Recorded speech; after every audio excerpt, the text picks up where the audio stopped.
Okay, okay, well, what I'm working on today is a 2016 Dodge Grand Caravan. Last week I changed the spark plugs on it, um, and the reason I changed the spark plugs was because I was getting a misfire, a code for a misfire in cylinder number 3. Cylinder number 3 is back here, um, so it goes cylinder number 1, 2, 3, 4, 5, and 6. Um, to get to cylinders number 1, 3, and 5 is fairly simple. To get to cylinders number 2, 4, and 6, you have to remove this. I'm going to call it a plenum or an intake manifold.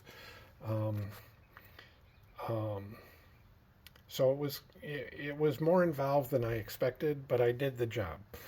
However, the reason I did the job was because I was getting the code that indicated that cylinder number 3 was giving me a misfire. And I put all the what do you call them? All the coils back where I had gotten them from. So cylinder number 1's coil went back where it belonged. Cylinder number 3's coil went back where it belonged. Cylinder number 5. I'm not going to explain about how to change the spark plugs. I think I found plenty of excellent YouTube videos on how to change the spark plugs. None of those videos was by itself sufficient to get me through the whole project, but by watching 3 or 4 of them, I was able to do the project with confidence and without problems. But I highly recommend if you're watching YouTube videos to figure out how to do a project, try to find more than one video to guide you through the process. For instance, in addition to changing the spark plugs, I also changed the PCV valve. The change of the PCV valve, I was lucky that I had bought this set because 2 or 3 of the videos that I watched on how to change the PCV valve said that I should use a T20 um, removal tool, a Torx bit T20, to remove the 2 screws that hold in the 2 or 3 screws, depending on what year, to remove the PCV valve. It's actually a T25, as opposed to a T20.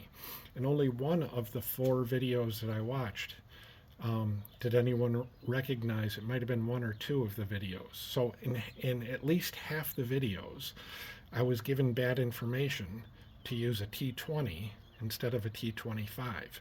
In the other half, or quarter or 1/2 of the videos that I watched, they got it right and they recommended using a T25. So again, highly recommend watching more than just one video before you embark on the project. So what I ended up doing for the PCV valve was a T25 bit in this magnetic bit holder. This is the magnetic bit holder that I used. Let's see, it's Milwaukee part number. Okay, we're not going to focus on it. Milwaukee part number 48324503 was very helpful in making sure and reducing the likelihood that I would lose my screws as I was taking them out or putting them in. Additionally, this little part right here, let's see if I can turn the light on. This little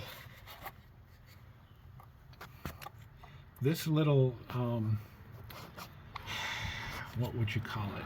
Clip. This little clip is very, very difficult to take out the normal way. Ordinarily, you would take a little screwdriver and go underneath this centerpiece right here, and try to lift that centerpiece out. That did not work at all for me, and I used multiple types of tools. Let's see if I can. So I tried using a little screwdriver. I tried using a bigger screwdriver. I tried using a panel pull-out tool and another panel pull-out tool, and it was very, very difficult until I went this route.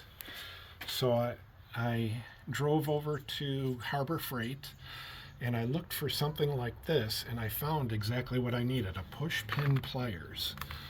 So it's Pushpin pliers at Harbor Freight, number 63700. Worked beautifully. Maybe I'll show how easy it is to pull that pin out when you've got these. Additionally, two things I highly recommend having when you do this project. One is a silicone spray lubricant, and the other is dielectric grease. I'm going to put the dielectric grease. The dielectric grease is going to go on this seal right here. So you've got this intake area. You know, you've got your air filter, then you've got an accordion-like tube that comes over to here. I'm going to smear, like I did when I did the spark plug change, when I remove this so that I can replace my number 4 coil, my number 3 coil. When this gets removed, I'm going to smear, before I put it back on, I'm going to smear the dielectric grease on the inside of what I'm rubbing on right here to make it easier to slide on. The spray silicone is going to go on these kinds of things, these little nubs that the grommets push onto. So that you got this grommet, you got this nub, you got this nub, and this nub, and they all, and this one back here, they all receive grommets. And the spray silicone is excellent for all that grommet nub combination, including the ones that go on the bottom backside of this to hold it in place. I choose not to use the silicone spray for this area, and instead to just smear the dielectric on there, because I really don't want to get any kind of a vapor in here. Just my own personal preference. I'm sure there's plenty of people who have sprayed vapors on this seal back here and haven't had issues, or haven't had issues that they're aware of. I'm not going to take that risk. Instead, because air flows through here, this is going to just get a smear of dielectric grease, silicone dielectric grease.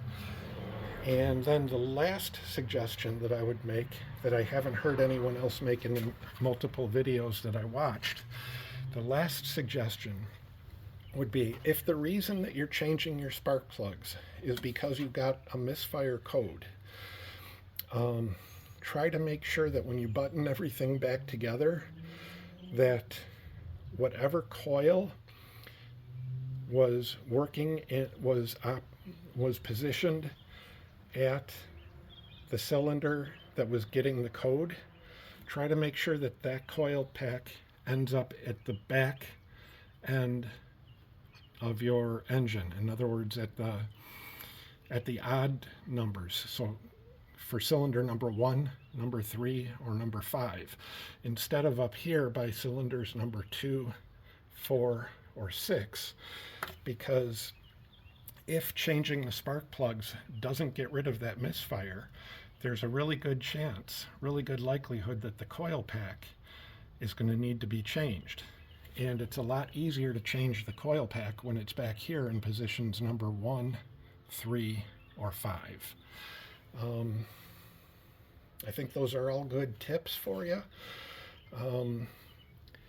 The other thing, let me show you how easy it is to remove that clip using this tool. So let's see.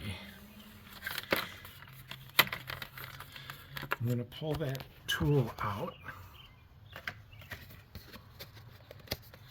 think I can just, yeah, there we go. Okay, so there's the tool. And turn on my light. There we go. Okay, I'm just going to grab onto that centerpiece using this tool and try to pull it up. There we go. See how easy that was?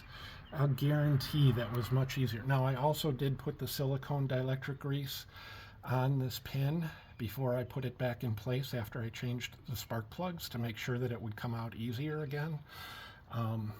But you can see how easy it came out with this tool. It would not come out with any of the other tools that I tried very, very hard to make work. Just something to keep in mind.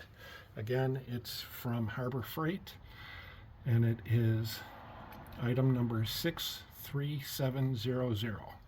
I hope that's helpful for you. Good luck with your project, and that's it. Have a good evening. Bye.